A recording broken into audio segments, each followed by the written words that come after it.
Hi Leute, also ich bin jetzt fertig mit der Uni und ich bin jetzt unterwegs. Ich habe mir einen VW-Bus gekauft, habe den restauriert und ja, ich bin jetzt heute Morgen aufgewacht und musste meinen Haarteil wechseln und ich dachte mir, ja, unterwegs ist es ja ein bisschen schwierig. Also zeige ich euch jetzt, nachdem ich geduscht habe, nachdem ich den Kopf rasiert habe, wie ihr seht, wie das ganz gut vorne im Fahrerhaus von einem VW-Bus funktioniert. Also viel Spaß!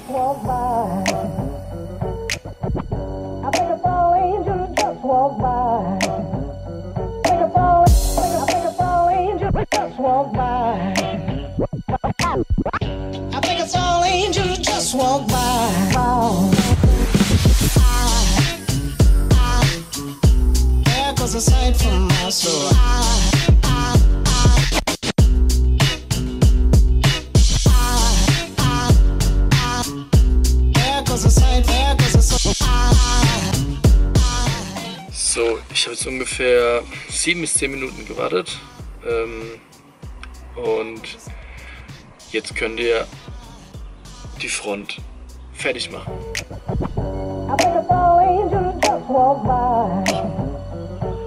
Leicht andrücken und sind die Haare ja noch überhaupt nicht in Form.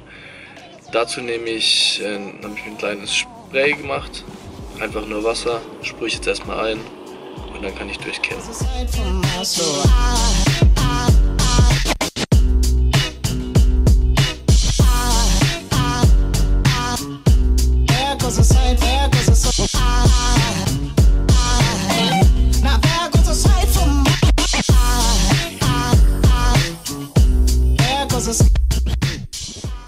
Ich würde sagen, fertig.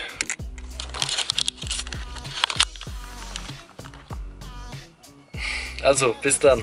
Ciao.